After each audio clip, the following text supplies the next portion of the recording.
آوردن صلح به افغانستان مسئولیت کیست؟ کشت و خون ادامه دارد، اما خبری از مذاکرات بین الافغانی نیست. د صلح بین الافغاني خبرو په وړاندې خنډ او ځنډ په څه کې دی؟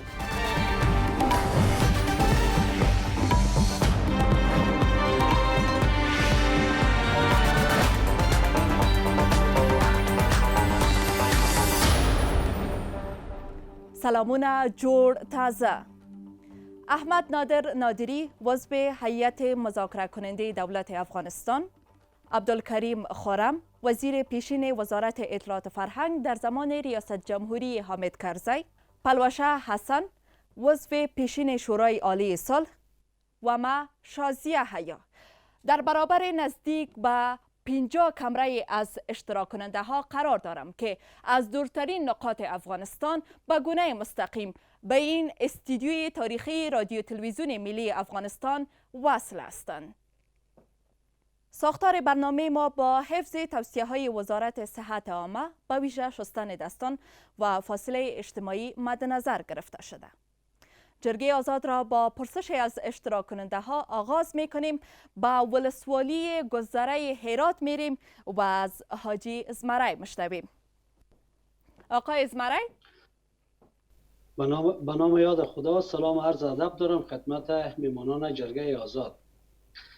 سوالم از میمانای عزیز است که چرا مذاکرات صلح آغاز نمی شود و چرا کلید صلح در دست کیست و این صلحی که می آید کدام صلح است؟ مثل صلح زمان امان الله غزی است، صلح زمان مجاهدین است، یا صلح در زمان آقای حامد کرزی کاملا؟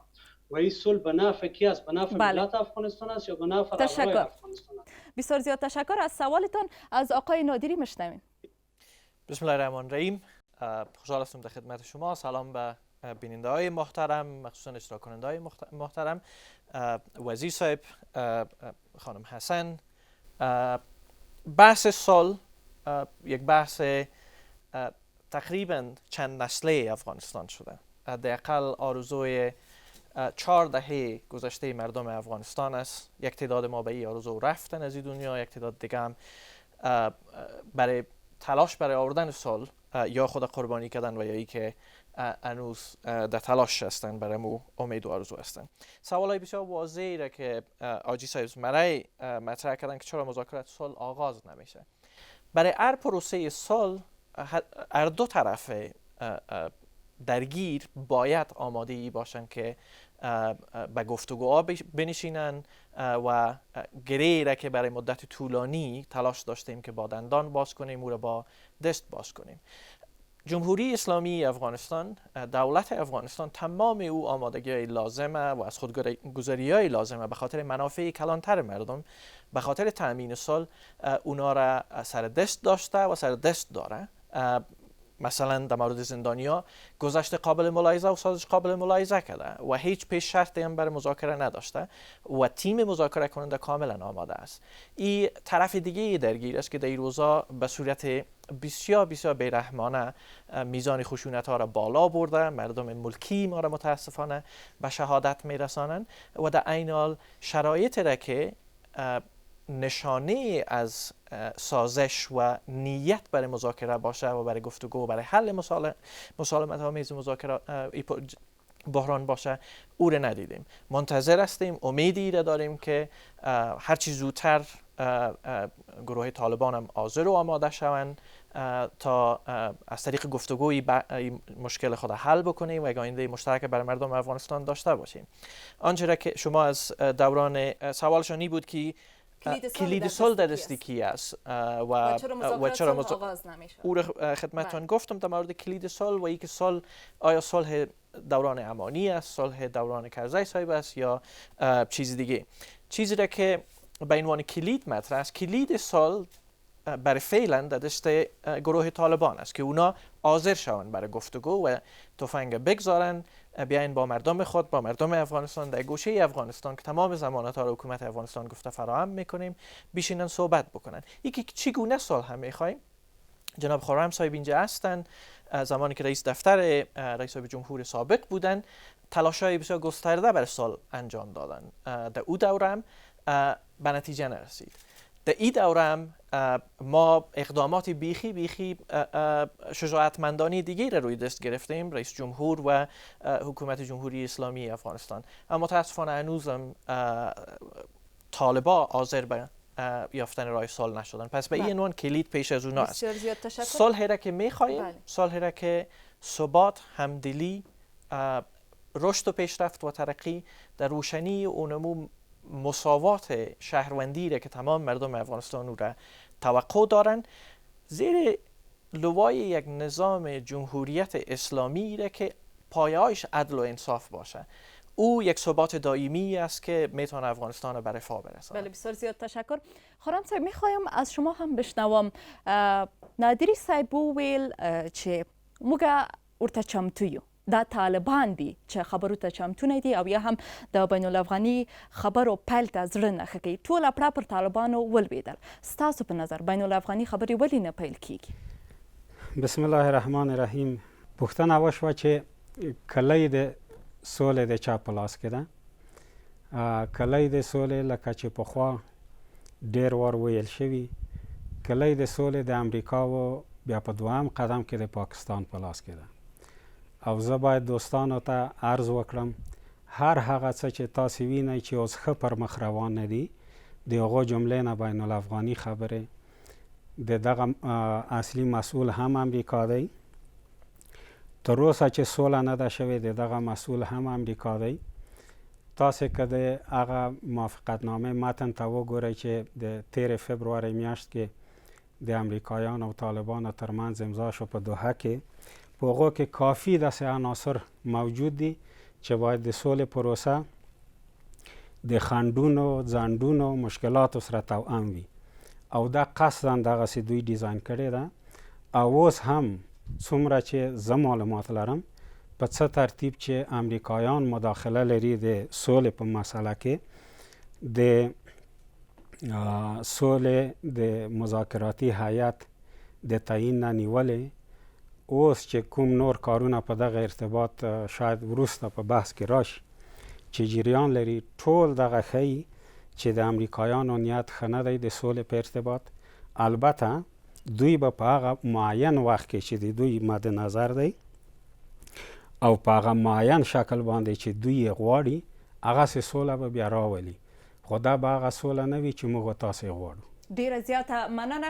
من اینجا در اسکرین میبینم بعضی از اشتراک کنندای ما سوال دارن. عبدالحق واثق از فاریاب. اما پیش از اینکه به فاریاب بریم، یاسین از کابل چندین بار دست خود بالا کردند. یاسین صاحب از غربند البته به کابل آمدن. یاسین صاحب مهربانی. میخواستم از میهمانان عزیز ما را بپرسم که وقت ما میگیم صلح یعنی جنگ بس، صلح یعنی جنگ بس. ما پیش از این شاهد ازی بودیم که پروتکل صلح امضا شد، پروتکل صلح امضا شد. بعد از پروتکل هم که امضا شد، بعد هم دیدیم که عملیات بیرحمانه طالبان در داخل کابل در ولایات بعد هم شدت یافت و کم نشد دیگه.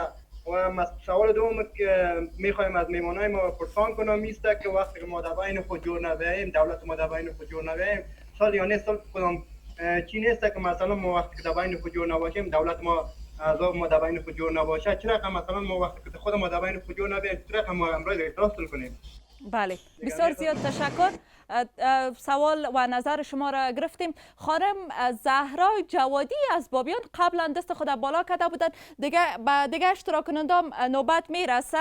اول از خانم زهرا میشنویم. سلام، سوال از خلوتشاه میکنم. ما از بامیان سوال داریم که زمانی که آتش بس در بس کرده، زنای اولادی اشتکایی که در دنیا تازه آمده، زنایی که بستر بودن، چرا یا کشته شده؟ بله خانم زهرا، بسیار زیاد تشکر.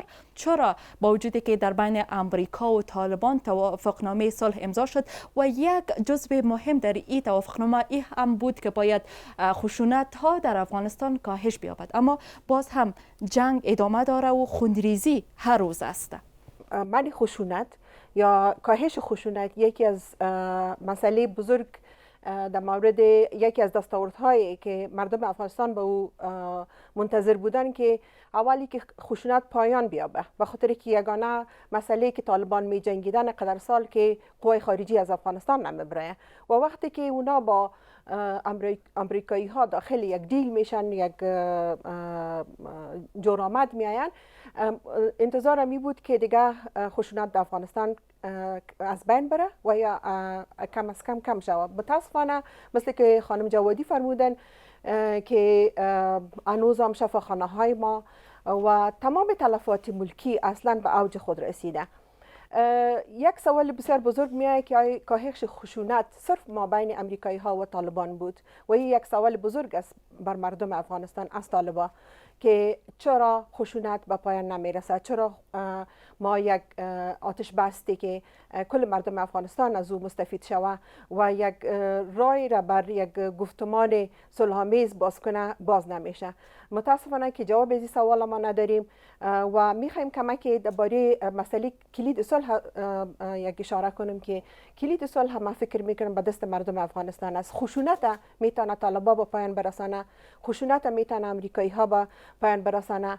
تمام طرفای جنگی که اونا صاحب اسلحه هستند میتونه خشونت به پایان برسانه، مگر صلح اصلی ما بین مردم افغانستان است، میان اقوام مختلفش است که یاد بگیرن چگونه ما باید و هم در این ملک همزیستی را و یک ملک و آینده روشنه که بر زن و مرد و بر هر قوم د او خود یک جای احساس کنه او یک کلید صلح خواد باشه. آزاده جرګه د بی بی سی او ملي رادیو تلویزیون ګډه خپرونه تاسې لیدونکي او اوریدونکي است. نورستان که در امین اواخر به حیث یکی از پارک ملی افغانستان اعلان شد، می رویم از صدف نورستانی مشنویم. سلام عرض ادب خدمت تمام مهمانان جرگه آزاد. سوال ما از هیئت مذاکره کننده دولت افغانستان است. هیئت مذاکره کننده دولت افغانستان چی دستاوردهای چشمگیری دارد در پروسه صلح جاری؟ بله بسیار زیاد تشکر. نادری صاحب سوال به شما راجع میشه، تا به حال چی دستاوردی دارین؟ تشکر. سلام خدمت خانم صدف. هیئت صلح کار خود تازه آغاز کرده. تا زمانی که مذاکرات آغاز نشه اما دستاورد قابل پیمایش ما نمیتونیم خدمتتان گزارش بکنیم. اما چیزی را که میتونیم خدمتتان بگوییم این است که هیئت نیاز به، چون از سابقه ها و تجارب متفاوت میاین، از نقاط مختلف، از گذشته های سیاسی متفاوت میاین، اولین چیزی را که نیاز است او این است که ما نقاط مشترک دیدگاه جمهوری اسلامی افغانستان پیدا کنیم که در او بین خود نه تنهایی که یک همدلی و همنوایی را ایجاد بکنیم، بلکه او سلسله قواعد و مقررات و طرز العملایی را که حاکم باشه به کار ما اونا را بتانیم تدوین بکنیم که او تدوین شده. بحث‌های محتوایی هم رویش کار زیاد شده. از لحاظ عملیاتی و لوجستیکی سکرتریت هیئت مذاکره و یا وزارت صلح هست که تلاشای تنظیم امور داره. از لحاظ محتوایی باید خود هیئت امور مندرجات و یا آجندایی را که نیاز است با تصویب شورای عالی مصالحه شود اونا را تصویب بکنند. این از کار. بله، آخرین باری که شما 21 نفر هیئت مذاکره کننده دولت افغانستان با هم شیشتین و ملاقات داشتین و کدام کار عملی را انجام دادین، چی وقت و چی بود؟ هیئت مذاکره در 4 گروه تقسیم است. گروه های کاری. گروه های کاری به صورت متواتر حتی گاهی وقت روزانه میبینن تا از لحاظ محتوا کارایی را که مکلفیتشان است اونا را تدوین بکنن. کل مجموعه هیئت به صورت جمعی حداقل هفته یک بار میبینن. یک نکته دیگر را میخوایم خدمت دوستا من تاکید بکنم. چیزی را که دوستا اشاره کردن، خانم حسن هم بهش اشاره کردن، به صورت غیر مستقیم وزیر صاحب هم بهش اشاره کردن، جناب خرم صاحب، اتحاد و اتفاق مردم افغانستان است. چی قشر سیاسی افغانستان، چی اقوام افغانستان، چی گروه های اجتماعی مدنی افغانستان است تا یک صدای منظم و بلند را برای ای که تمامی پروسه باید افغانی شود. هیچ خارجی برای ما اشک نمیریزه. مادر افغان تا که پروسه تمامش افغانی شود، یعنی افغانی نیست تا به حالی. عناصر ما تصامیم خود افغانی بسازیم، عناصر را که دستن در کار و یا جزء از منازعه هستند اونا را کتشان کار بکنیم. مثلا ایالات متحده آمریکا جزء از منازعه است، با ایشان کار بکنیم تا دولت جمهوری اسلامی افغانستان، مردم افغانستان طالبا که یک بخش که از امی وطن هستن، افغان هستن، ما با هم بشینیم مشکلات خود حل بکنیم. به امریکا هم نیاز نیست، یقینا کشورهای همسایه نمیخواد ثبات، به اونا هم نیاز نیست که تصمیم بگیرن. بله. نادری صاحب اگر اجازه تان باشه، اشتراک کننده ما میبینم که اکثرشان دستای خود بالا کردن. اول میریم به بلخ، از پلوشه اچکزی میشنویم. خانم پلوشه، البته اجازه نقد هم به این نشست بر ما داده شده بود به جرگه که یک نقد کوتاهی به گفته جناب کریم خرمی دارم. خرم، بله بفرمایید. خرم، بله. مشکل اساسی تنها مداخلات امریکا و بعض تصامیم امریکا نمی باشه، بلکه در این اواخر عدم اجماع سیاسی در داخل خود افغانستان هم یکی از مشکلات اساسی برای آوردن صلح می باشه. وقتی که ما اتحاد قوی در داخل افغانستان داشته باشیم، ما میتونیم با یک رویه قوی به صلح هم برسیم و در مقابل طالبان هم با یک جرأت قرار بگیریم. تشکر. سوالم یکی، تمام حیات مربوطه میشه که هر کدامشون جواب بده، مشکل ندارم. نشست ما در مقابل کدام گروه طالبان هست؟ در مقابل طالبان مجبور، مزدور یا مقهور. ما میتونیم با طالبان مجبور و مقهور یا معاملات سیاسی یا حداقل یک تفاهم صلح بکنیم. همه مزدورشان مربوط کشورهای منطقه تشکر. پاکستان میشه. آیا میشه که ما با آنها هم صلح بکنیم؟ زنده باشین. تشکر. خرم صاحبام هستند و نادری صاحبام با گپای شما حتما اینا هم نظر خود داشتن، اما میخوایم از مرضیه یعقوبی هم بشنوم. عرض سلام دارم. سوالم از آقای نادری است که گفتن همه کلید صلح که هست به دست طالبان هستن. این خاص طالبان چی هست که دولت ما با اونا رسیدگی نمیتونن و اونا به خاطر خواسته هایشان هر روز از هموطنان ما و خصوصا جوانان ما را همه قربانی خواسته های خودشان میکنن. تشکر بسیار زیاد. تشکر. سوالات شما گرفته شد، اما خرم صاحب اول میخوایم نظر شما را داشته باشم. اشاره به اجماع سیاسی بود، چه فکر میکنین؟ چند روز پیش رئیس جمهور اشرف غنی در جلسه صلح گفت که خوشبختانه آل به خاطر صلح افغانستان اجماع سیاسی و ملی به وجود آمده. شما فکر میکنین؟ خب به این خواهر ما از بلخ و به جواب سوال شما بگویم. اولی که اجماع داخلی اگر هم به وجود نمیآید ریشه خارجی داره. در مسئله دو تحلیف که شد در این هم مستقیم دست خارجی ها بود و هموطنان ما از خود ای را پرسان بکنن که برای بیش از 18 سال امریکایی ها بمباری کردن، مردم در زندان ها انداختن به نام طالب، مردم کشتن به نام طالب. بعدا رفتن با امی طالبا صلح کردن، موافقت نامه امضا کردن و رئیس جمهورشان با ملا برادر تلفنی گپ زد و برشان گفت که شما مدافع افغانستان هستین. اول ای را هموطنان ما از خود پرسان بکنه که امریکایی که 18 سال افغانا را کشت به نام طالبان، چطور حال ای افغانای دیگه در میدان ماندن و اونا مدافع افغانستان شدن و هر روز وزیر خارجه و رئیس جمهورشان با ایشان گپ میزنن. باز ما براتون میگم بسیار یک متن دراز نیست، متنی که بین طالبا و امریکایی‌ها امضا شده 3.5 صفحه است. شما او را بخوانید. در اوجه امریکایی‌ها با طالبا امضا کردن که طالبا به مخالفین امریکا ویزا و پاسپورت نمیتن. آیا امریکایی‌ها اینقدر ساده هستند که ویزا و پاسپورت نمیشناسن؟ ویزا و پاسپورت خود دولت ها میتن. پس هموطنان عزیز ما، شما از خود سوال کنین. ما شاهد پروسه صلحی که در زمانی که ما در حکومت بودم، عالم از جریاناتی که در مورد صلح میگذره بسیار دور نیستم.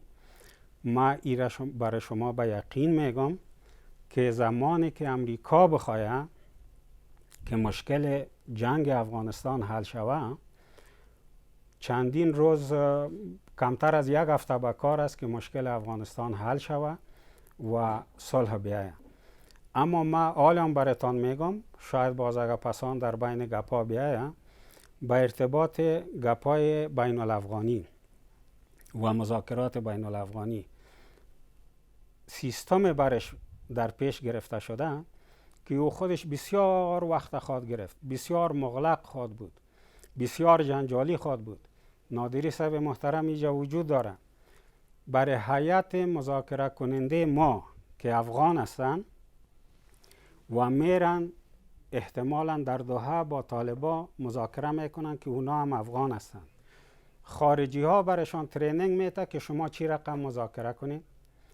یعنی کجای از این پروسه را شما قسم میدانید که باز نتیجهش به نفع افغان ها برای. خورم صاحب دستای بسیار بلند هستن. میخوایم یک چند اشتراک کننده را بشنویم که سوالشون چی است. باز پس به شما برمیگردم.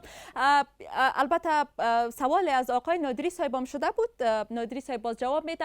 عبدالحق واثق از فاریاب چندین بار است که دست خود بالا کرده. میربانی میخواستم از جناب آقای نادری در مورد نقش جهان اسلام و کشورهای اسلامی در پروسه صلح سوال بکنم که معمولا قسمی که دیده میشه به حاشیه رفته. حال طالبان همراه آمریکایی ها صلح کردن، حال آنچه که باقی مانده منازعه یا مخاصمه بین خود افغان ها هست. اگر یک اجماع جهان اسلام در این مورد باشه که به اقناع دو طرف به نحو بپردازه که از لحاظ دینی آیا دوام این وضعیت در افغانستان چگونه هست، آیا راهکاری کاری و طرحی در این مورد هم وجود داره یا بله تشکر. زنده باشین. با ولسوالی پغمان میریم.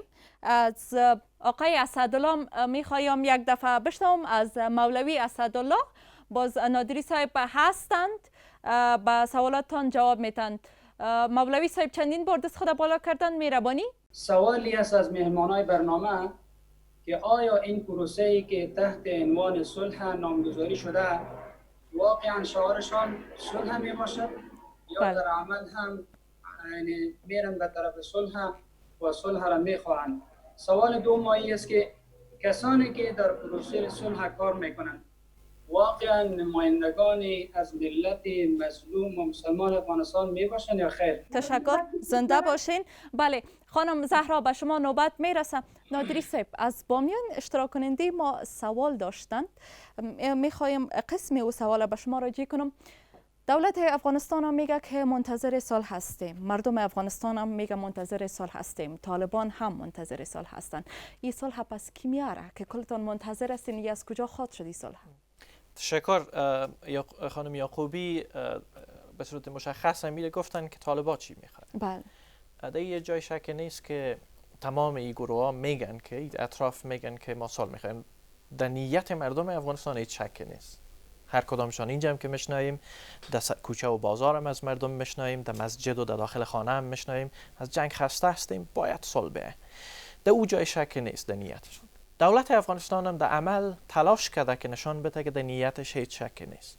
اگه طالب گفته که زندانیا را رها کو، برخلاف او چیزی را که تعداد افراد را که در تقاضا شده که رها شود، در کشتن مردم ملکی ما سهم داشتن. اما با وجود از او برای یک هدف دراز مدت نیک دولت افغانستان زندانیا را رها کرده. در نیت حکومت افغانستان هم هیچ شکی نیست. آلی امتحان طالبان است که آیا واقعا برای مردم افغانستان میخواین با نیت پاک و با صداقت بیاین و به این جنگ نقطه پایان بگذارن، بیاین در یک جرگه افغانی، در یک بحث افغانی و واقعا آنچه تفاوت ها میان ما هست او را حل بکنیم و بتانیم تعریف جدید مشترک از افغانستان خود بسازیم. به او دلیل است که من فکر میکنم که جانب مقابلتون طالبان هستن، حتما آنقدر خوب میفهمین که می طالبان واقعا حال چی میخواین. برای فعلا میخواین که کلی چیز خاصای دیگهشان تکمیل شده. آخرین گروه زندانیایی را که میخواین آزاد بکنن بر دولت افغانستان به دلیل مکلفیت های ناشی از قانون اساسی برش سخت‌تر است. به این وان که یک تعداد کسایی در لیست است که اونا متاسفانه به دلیل ارتکاب جرایم غیر شمولیت به جنگ مثل قتل عمد، مثل قاچاق مواد مخدر، مثل سایر جرایم را که در بعضی موارد از لحاظ اجتماعی و اخلاقی درست نیست، اونا به او حکم دستگیر شدن. قانون بر رئیس جمهور اجازه نمیده که او را آزاد کنه. شما دلیل خود گفتین به خاطر نزدیک به 600 طالب زندانی که شما نمیخواین او را رها کنین، باید روزانه ده ها از افراد در افغانستان کشته و زخمی شوند و جنگ باید اما ادامه پیدا کنه. به هیچ وجه. دولت افغانستان مثل هر افغان دیگه، کسایی که در دولت افغانستان کار میکنن مثل هر افغان دیگه، هر لحظه با هر شهادت یک افغان قلبش درد میکنه و مو اشک خاموشانه یا برالا رو میریزه. چیزی را که حالا ما پیشنهاد کردیم این است که شما متباقی از این افراد از 5000 6000 نفر دیگه که نزد حکومت افغانستان زندانی هستن از اینا انتخاب کنین.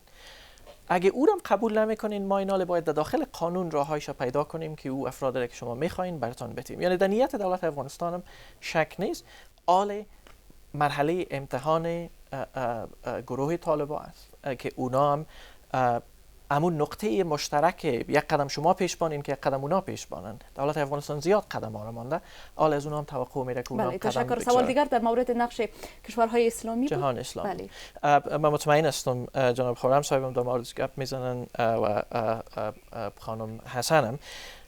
متاسفانه او اجماع سیاسی را که نیاز است به دلیل تفاوت‌های دید و به دلیل تفاوت‌ها در منفعت در جهان اسلام هم امو اجماع متاسفانه وجود نداره.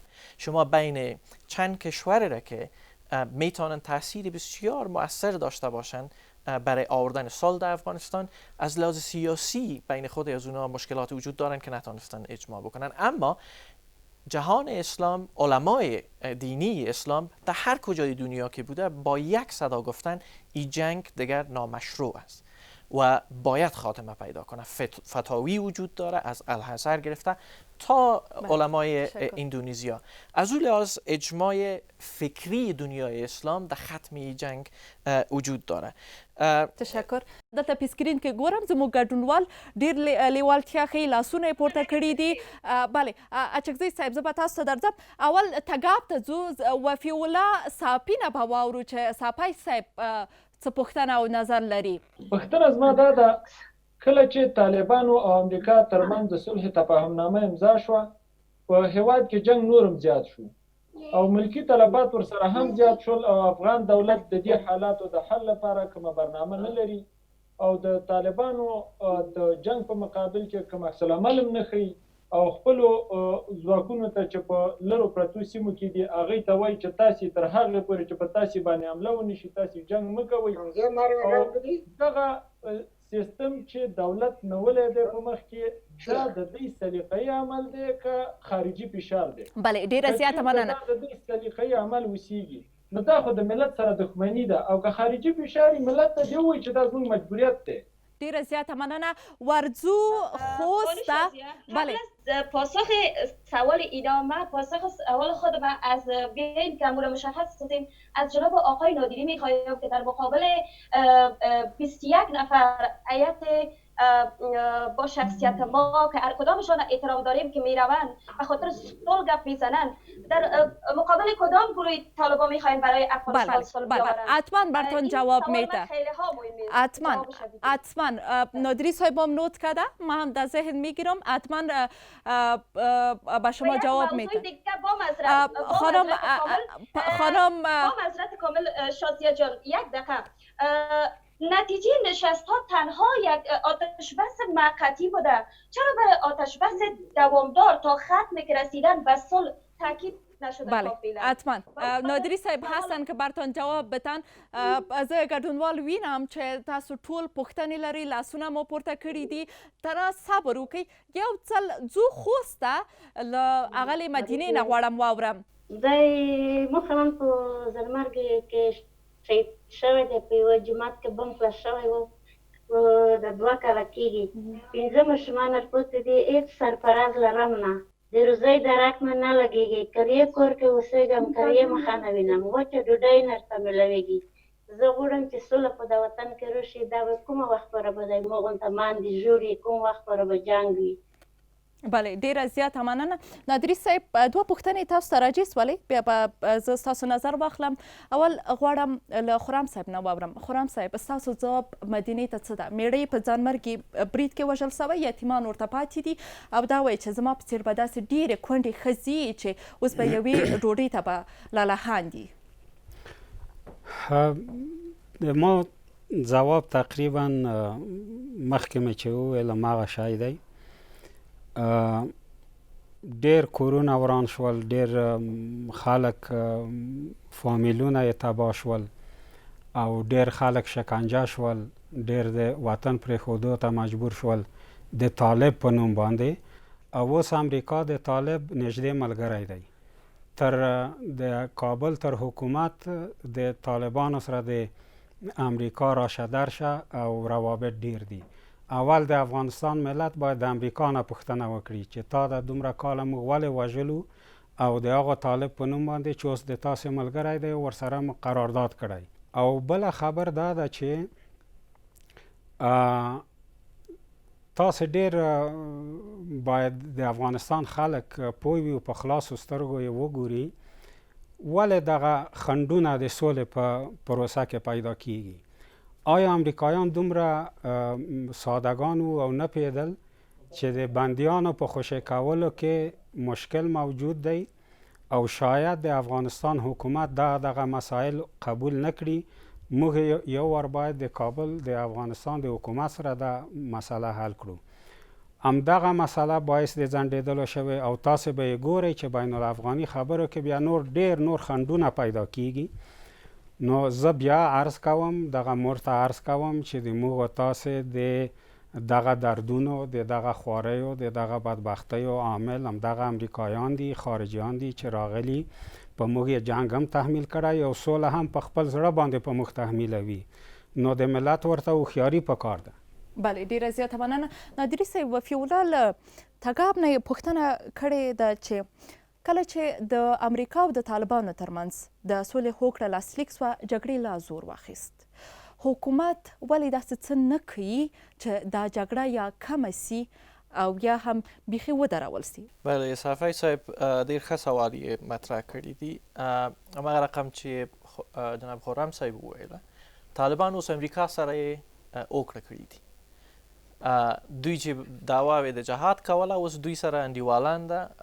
د امریکایانو په نظامي اډه کې په قطر کې ورسره ویني، ټلیفونونه کوي، هر روابط یې ډېر ښه ده او دوی هوکړه کړي دي او تعهد یې کړي دي چې امریکایانو باندې انداخ نه کوي او امریکایانو سره هیڅ غرض نه لري. خو افغانانو سره یې لري. افغان حکومتي چارواکو باندې، ځواکونو باندې حملې کوي، افغان ملکي وګړو باندې حملې کوي. نو د یو خوانه خو د طالبان دغه نوې شی نه ده. دوی دغه ډېر وختو کې خارجیانو سره هم که جنګېده، افغانانو سره هم جنګ دوام درلوده. اوس افغان حکومت خپل ټول کوششونه یې روان ده په دوه ډګر کې. په سیاسي ډګر کې هم دا ده چې ټول آمادګیان یې لري، منطقې اجماع غواړي چې سره جوړ سي. هماغه رقم چې تاکید سو چې منطقه باید د نړۍ په خپله دې باندې قناعت وکړي چې دلته په افغانستان کې سوله راشي. سیاسي ډګر کې دا کارونه کوي چې اجماع سره ټول کې داخلي او نړیوال اجماع سي او مذاکراتو ته او سولې ته ټول آمادګیان یې نیولي دي. د اخوانه مجبوره ده چې د خپل خلکو څخه یې دفاع وکړي. ځواکونو ته مستقیم امر ده چې د خلکو نه دفاع وکړي او وخت خلکو نه دفاع کوي. موږ سرتیري او ځواکونه د افغانستان په ګوټ ګوټ کې شهیدان کیږي هره ورځ، خپل ځان قربانوي د دغه هیواد په خاطر. خارجیان د طالبانو په چوکات باندې کې د افغان ځواکونو پر مخ جنګیږي، د داعش په نامه جنګیږي، د طالب په نامه جنګیږي، د نورو ډلو په نامه جنګیږي او طالبان هم افغان ځواکونو سره یې جنګیږي. هیڅ نوع محدودیت په دې کې نشته، مګر یوازینی محدودیت او تاکید هم دې کې شته چې د افغان خلک، د افغان ولس مال، ځان او ناموس وساتل سي، ورباندې حملې ونه سي. ځینې وخت د حملې کیږي، هوایي حملې کیږي، ځینې ملکي کسان پکې شهیدان کیږي. په هغه کې هم حکومت ډېر نه یوازې چې ځورېږي، مشخص هدایات هم دا ده چې په خپل عملاتو کې دوی تر حده پورې هغه وکړي. نو محدودیت د حکومت لخوا نسته. هغه امکانات چې موږ او تاسو سره شته موږ ځوانان ډېر په میړانه دفاع کوي. بله استاد نسرین، تاسو ته نوبت را رسیږي. اول به زه ننګرهار کې له شینوار صاحب نه واورم. زما سوال غالبا چې خرم صاحب ته متوجه کېږي. خرم صاحب، زه د داسې یوې سیمې نه، داسې یوې منطقې نه تاسو سره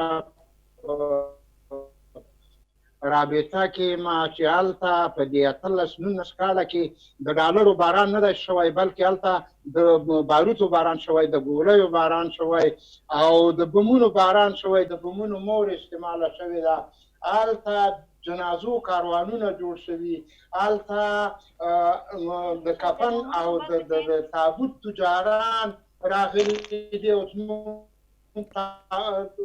کفن او تابوت یې خرڅ کړی دی. په دې ته هم متیقن دي چې سوله یا جوړښت یا د دوو متخاصمو ډلو یووالی اتفاق هغه وخت راځي چې د دوی په منځ کې عاقلان خلک جرګه وکړه. عاقلان کېږي خپل حد د بل حد او د هغه مقابل لوري حد وپېژني. یو دویمه خبره دا ده چې په دې باندې موږ کوره جګړه نه ده. بله شینواری صاحب، جګړه په مسکو کې ده، بخښنه په ډېر معذرت سره، بیا دا خبره نه برابرېږي، په ډېر معذرت سره. په لنډ ډول که راته ووایئ. ګوره لنډ هم چې ویله خو بیا دوه جملې دي، ولس نه پوهېږي. ولس د پېژنې دپاره جګړه د ارګ نه را روانه ده. زه چې دا څومره سوچ په دې باره کې کړم، د سولې یو وزر د افغانستان حکومت چې د هغه سره د نیویارک اسفاک ورسره دي، بل طرف ته د اسلامي تحریک د طالبانو اسلامي تحریک زولانه ولچک کړی او د سولې ټوله سینه وجود دا د امریکا په ولچک او زولانه او دام او لومو کې دی. مننه شینواری صاحب، مننه. زما نظر دا دی، په معذرت سره زه سوال له خوست راغلم. د شینواری صاحب خبره موږ واخیسته. خرم صاحب به حتما خپل نظر به د دوی د خبرې په تړاو ورکړي.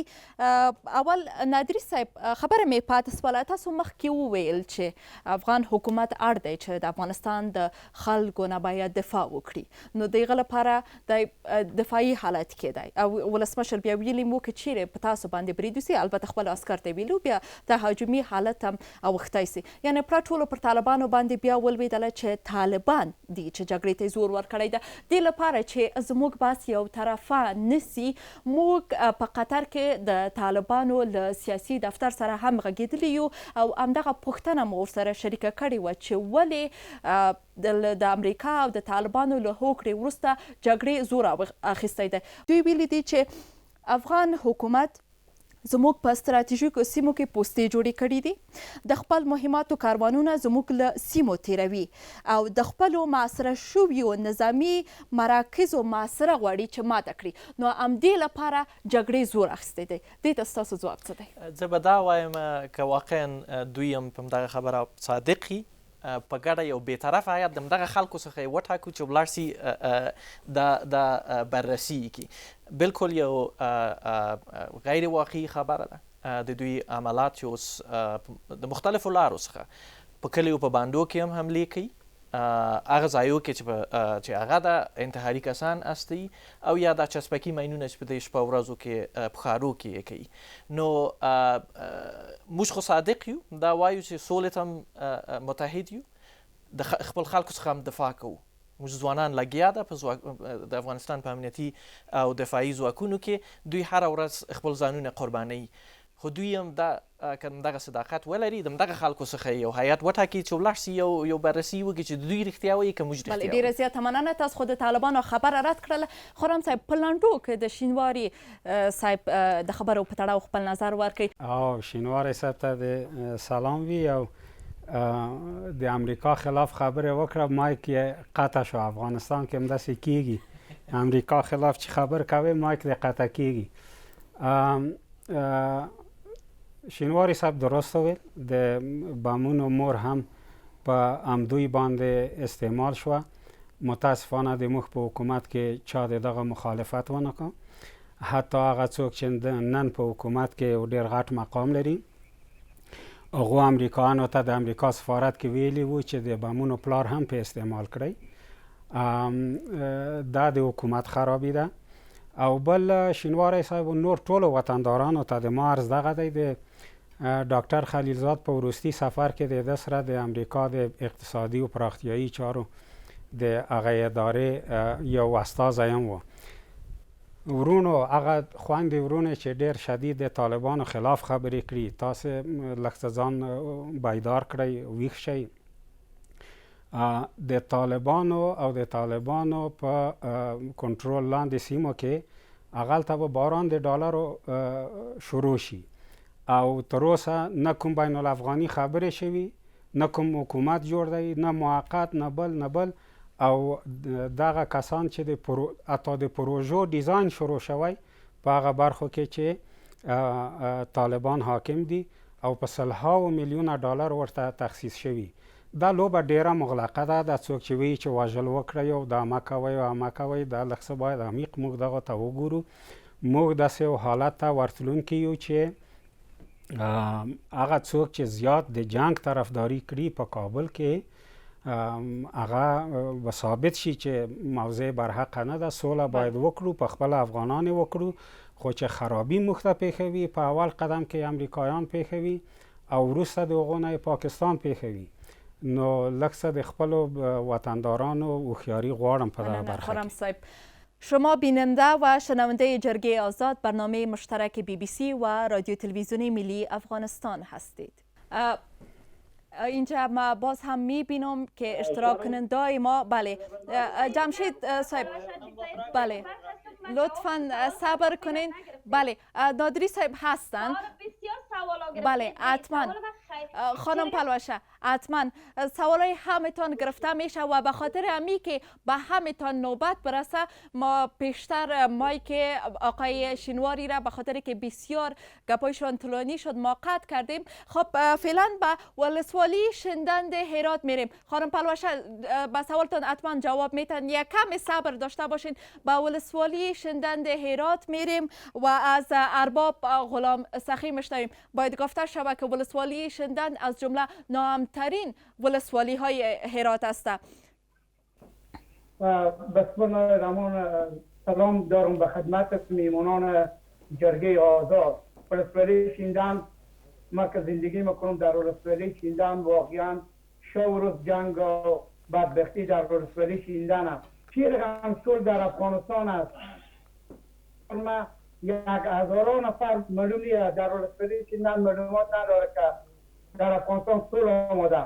صلح اگر می بود واقعا صلح که مردم خواست مردم افغانستان مردم شندند بود.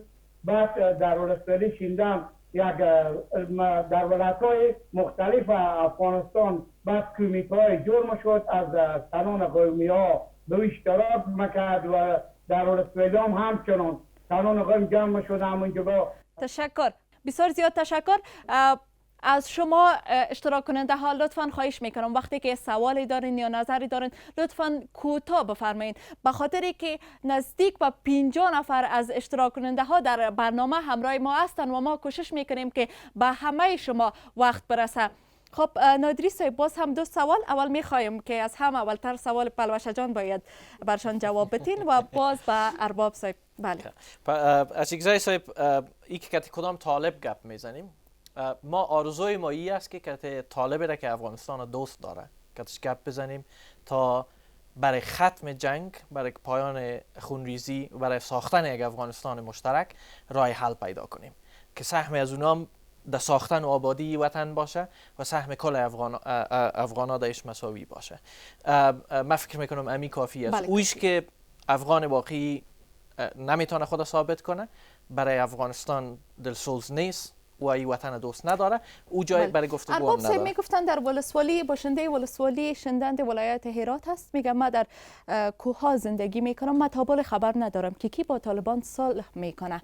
چرا در ولایت شما دفاتر ندارین که مردم خبر شوند؟ اصلا مقصدش بود که از شما خبر نبودند که هیئت مذاکره کننده دولت افغانستان کی است. واقعا شورای عالی مصالحه چرا خاموش است؟ این کارها را خب باید انجام میدادین. در این جای شک نیست ارباب صاحب که زیرکو و ولسوالی‌های شیندن که چند ولسوالی شده در طول دوران جنگ ها از 40 سال یکی از اون نقاطی است که درد و رنج به نهایت زیاد دیده. امیدوار هستیم که امی درد در اونجا و در سایر درها و کوها و زمینای وطن دیگه درد خاتمه پیدا کنه. هیئت مذاکره کارش تازه آغاز شده. ما به دلیل هنوز که مردم زیاد صحبت نمی کنیم، به خاطر که ما هنوز کار خود در اصل مذاکره باید آغاز کنیم و در اونجا است که پیام رسانی و اطلاع رسانی بیشتر کنیم.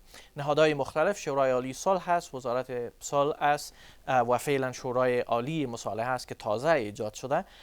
اینا ما اطمینان دارم که برنامه لازم برای آگاهی دهی دارن. اون چیزی که به ما ارتباط میگیره ما از این به بعد به صورت مکرر و متواتر برای مردم خود گزارش دهی میکنیم. چیزی که برای ما به نهایت مهم است پروسه مذاکرات یک شفافیتی را که خود پروسه را متضرر نکنه، نیاز داره که مردم ما در تمام مراحلش آگاه باشن و ای که چگونه یک سال میایه اونا امی پروسه را هم نظارت بکنن، اما را حساب ده بسازن و هم تمام اطراف درگیر. بسیار زیاد تشکر. خانم شبانه حقجو که بی صبرانه و چندین بار دست خود بلند کردین، کوتاه بفرمایین. به نام خداوند بخشاینده و مهربان، سلام عرض ادب خدمت شما، خدمت حیاتای عزیز. یک سوال داشتم، وقتی که حیاتا گفتگو میکنن با طالبان یا دیدار میکنن، چرا همو آجندای دیدار با طالبان با مردم شریک نمیسازن؟ و همچنان یگانه شروطی که طالبان داشتن به خاطر رهایی زندانیایشان بود. وقتی که زندانیای ازیا رها میشن، پس چرا ما روز به روز امی جنگ و تلفات افزایش پیدا میکنه؟ چرا کاهش پیدا نمیکنه؟ بله، بسیار زیاد تشکر. ظاهرا نادری صاحب در جریان گپایتان به هر دو سوال جواب دادین، اما بازم اگر کوتاه با اینا جوابتین. اقجو صاحب، آجندا زمانی که نهایی شد مورد تصویب شورای عالی مصالحه و رهبری دولت جمهوری اسلامی افغانستان قرار گرفت. به صورت کامل ما نشر میکنیم و شفافیت در این پروسه عنصر اصلی حمایت مردم افغانستان از پروسه خواهد بود. او را متعهد هستیم برش. از زمانی که نهایی شد تصویب شد باز نشر. بله، نورستان تورزول محمد الله توحیدی اورو. توحیدی صاحب. بله، سلام علیکم و رحمت الله و برکاته. محمد الله توحیدی د نورستان ولایت نه. زما سوال د مذاکره کوونکو پلاو ته راجع کیږي. ویل کیږي چې اوس هم ګاونډي هیوادونه په اجازه سره د افغان سولې په تړاو خپله سمه اراده نه لري. آیا تاسو هم ورته تشویش کیاست؟ آیا ګاونډي هیوادونه څخه تاسو مطمئن یاست چې خپل رول په سمه او په دقیق ډول ولوبوي؟ ډیره زیاته مننه غواړم توحیدي صاحب ستاسو د پوښتنې په تړاو له اغلې حسن نه واورم. حسن صاحب ستاسو نظر څه ده؟ د ښاغلي توحیدي پوښتنه فکر کوم چې په ارتباط د دې وسې د سیمې هیوادونه د افغانستان سولې ته څومره ژمن دي. زه فکر کوم چې د افغانستان سوله ملي او منطقوي او بینالمللي ابعاد لري. بینالمللي تر یوه اندازه پورې هماغه د امریکې او د طالبانو تړون چې وسو، فکر کوم چې د دوی په منځ کې روغه جوړه راغله تر یوه اندازه پورې. دا به معلومه سي څومره دا دواړه اړخه د خپل تعهدونو ته متحده اوسېدلی سي چې مثلا تروریستي ګروپونه په افغانستان کې په آینده کې وده نه مومي یا مثلا نور ملکونه له موږ نه په تهدید کې نه پاتې کېږي. خو د منطقې ملکونه که څه پاکستان د ایران ده، حتی هندوستان او دا رقم مرکزي اسیا او نور ملکونه، هر یو تاسو که وګورئ خپل یو انټرست یو ګټه په افغانستان کې لري او هغه په مختلف ډول باندې. او مشکل دا ده چې هر یو په افغانستان کې سوله غواړي، خو سوله په خپل رقم غواړي. مثلا د پاکستان غوښتنه همدا ده چې که څه هم ظاهره کړې نه ده، مګر دوی داسې یو رژیم غواړي په افغانستان کې چې په آینده کې د دوی سره په مقابله کې ونه اوسېږي یا په اصطلاح هغه تاریخي مسایل چې د افغانستان او د پاکستان ترمنځ خنډونه پاتې شوي دي هغه دوباره یو مشکل جوړ نه سي او داسې حکومت راسي چې هغه په اصطلاح دوی سره پلوی دي هندوستان او د نورو ملکونو په مقابل کې. په کابل کې له اغلې استاد نسرین چې د کابل د انجونو په یوه ښوونځي کې دا ښوونکې ده. زما سوال د غالب جناب احمد نادر نادري څخه دا ده چې صلح پروسه د افغانانو په واک کې ده او که نور کسان هم په صلح پروسه کې دخیل ده. ډیره زیاته مننه استاد. دوم سوال دا ده چې آیا توافقنامه احتمالی صلح با طالبان در حضور داشته که زنان بر درس و پانتونها برن و کار در ادارات دولتی برن، آیا موافقه میکنن یا خیر؟ بله نادري صاحب ستاسو ځواب اخلم، اما که په لاند ډول خرم صاحب که څه هم د خپرونې په جریان کې تاسو څو ځلې دې مسلې ته اشاره وکړله په یو نه یو شکل چې د افغانستان سولې واک د چا په لاس کې ده، خو بیا هم لاند ډول غواړم ستاسو نظر واخلم، بیا ستاسو نظر په تړاو به نادري صاحب خپل جواب ووایي. واک خو تکرار بشي د ډېرو وړو مسایلو نه نیولې تر غټو مسایلو پورې فعلا امریکا لګیا ده او مهندسي کوي. دا چې زه ډېر تکرار کړم خبرانه شي، اما دا یو واقعیت دی، د موږ وطنوال باید په باندې پوه شي او هغوی په څه ډول چې غواړي دا سوله ډیزاین کړي. البته موږ من حیث ملت بیا کولی شو، اما که هوښیار واوسو او که سادهګان واوسو بیا ډېره زیاته. نادري صاحب اوس تاسې مهرباني وکړئ، د خرم صاحب ځواب مو واورېده د خپرونې له پیل تر دې دمه د سولې کلي د چا په لاس کې ده؟ خرم صاحب وویل، او دا چې اوس د سولې واک د چا په لاس کې ده بیا هم خرم صاحب ورته اشاره وکړه. اوس تاسې وایئ د افغان حکومت استازیتوب کوئ، د سولې واک د چا په لاس کې ده؟ زه داسې فکر کوم چې هماغه رقم چې جناب خرم صاحب وویله، سوله یو ډېر پیچلې او مغلقه پروسه ده. د افغانستان جګړه ډېر مغلقه ده، پکې مختلف اړخونه پکې شته، امریکایان پکې شته، دا ټول ناتو پکې وو دغه 13 کلونو کې، خپله موږ افغانان پکې یو، سیاسي ډلې، حکومت او طالبان چې یو جګړه ییز ډله ده، تروریستي ګروپونه زیات پکې وو. نو دا یو ډېر مغلق پروسه ده. دا چې د چا په واک کې، زه وایم چې د افغانانو په واک کې ده که دوی هغه لازمه صداقت او نیت پکې ولري. امریکایان هم کولی شي چې ورته ووایي چې وروره ته کښېنه، موږ خپل منځ کې سره جوړجاري کوو. پاکستانیان ته هم همدا وایي. موږ پخپله د افغان په توګه یا به د امریکایي یا به د پاکستاني یا به د ایران او یا د قطري یا د نورو مامورین کیږو. زه وایم چې که یو اراده موجود وي او افغانان ټول په ګډه خپل هیواد مامورین سي او د خپل هیواد ګټې ته پام وکړي او سره کښیني او دغه لاره د حل ورته پیدا کړي. امریکایان به کوشش وکړي، پاکستانان به کوشش وکړي، هماغه رقم چې خرم صاحب ویل که موږ پخپله هوښیار اوسو، موږ کولی شو چې دغه شی سره حل کړو. زه فکر کوم چې افغانان موږ مخصوصا هغه کسان چې ښکیل دي پکې، یا به دغه هوښیاري ته نه رسېدلي یا به هغه نیت نه لري چې دا کار وکړي. زه فکر کوم چې نیت پیدا سي دا مسایل حل کیږي. حکومت خپل ټول صادقانه کوشش کوي چې د افغانستان دپاره کار وکړي.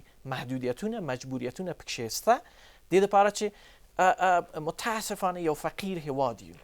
صحیح ده چې خپل وابستگی باید ختم کړو، خو اول اراده یې پکار ده چې ټول افغانان. ډېره زیاته مننه. خوست ته ورځو، له ګلال جان نه اورو. پوښتنه مې دا ده هر کله چې سولې معاهده لاسلیک کېږي نو دواړه لوري څنګه تضمین ورکولی شي چې په آینده کې به هغه معاهدې چې په دې سوله کې لاسلیک کېږي یو په بل باندې به د هغې نه تېری نه کېږي. مننه. او ډېره زیاته مننه. نادري صاحب غواړم چې ستاسې ځوابونه ورته وي. د خوست نه ګلال جان ویل چې حکومت هم د څوکۍ په غم کې ده، طالبان هم د څوکۍ په غم کې دي، خو دا تاوتریخوالی چې کېږي قرباني زه یم. څوک به وي چې له خپلو غوښتنو نه ورته تیر سي. او بله پوښتنه دا وه چې په راتلونکي کې به دلته که چیرې هوکړه وسي او د طالبانو ونډه به سي. وروستۍ پوښتنه هم دا وه چې کله تاسې هوکړه کوئ، که چیرې بین الافغاني خبرې وسوي او هوکړې ته ورسېږي، نو د افغانستان د 18 کلو لاسته راوړنې به څنګه کېږي؟ ډېره مننه.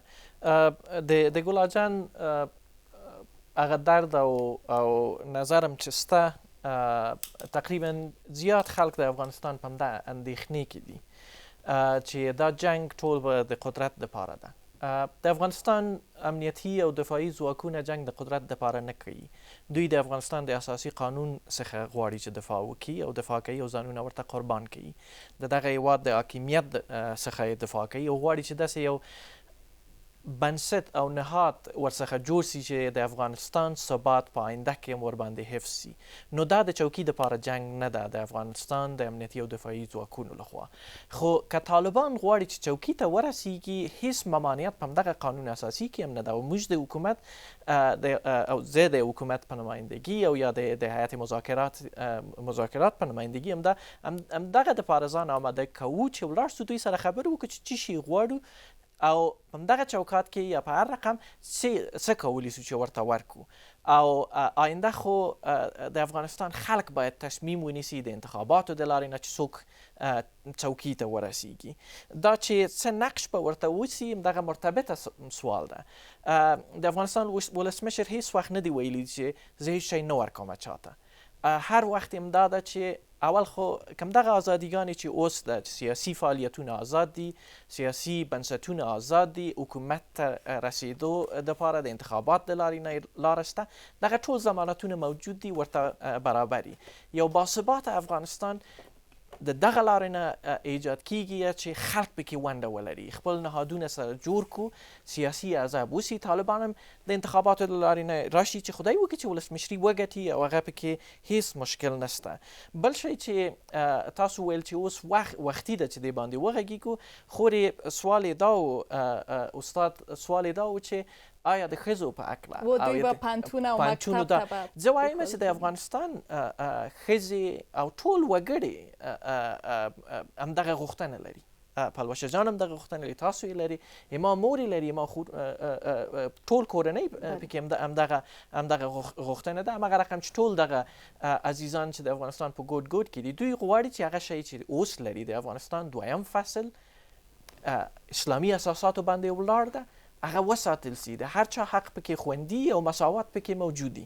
نو دا د نن او سبا مسله نه ده، د افغانانو غوښتنه ده او هغه په هر حالت کې وساتل سي. ډیره زیاته مننه. زه اوس هم په تصویر البته په دې پرده کې ګورم چې زموږ ډیری ګډونوال لاسونه یې پورته کړي دي، لاسونه ښوروي او زموږ له میلمنو نه پوښتنې لري. خو په ډېرې بخښنې سره چې د آزاد جرګې وخت ځکه تمامیږي، خلاصیږي، موږ نسو کولی چې نور ستاسې پوښتنې واخلو. ډېره زیاته مننه. آزاده جرګه پای ته رسیږي. په دې آزاده جرګه کې د افغان حکومت د سولې مرکچي پلاوی غړی احمد نادر نادري، د اطلاعاتو او کلتور وزارت پخوانی وزیر عبدالکریم خرم او د افغانستان د سولې شورا پخوانی غړی پلوشه حسن مو میلمانه وو. په آزاده جرګه کې د افغانستان له ګوټ ګوټ نه چې خلکو برخه اخیسته وه، له هغوی نه هم مننه کوم. له تاسو اوریدونکو او لیدونکو نه هم ډیره زیاته مننه چې په دې خپرونې کې مو زما ملتیا وکړله.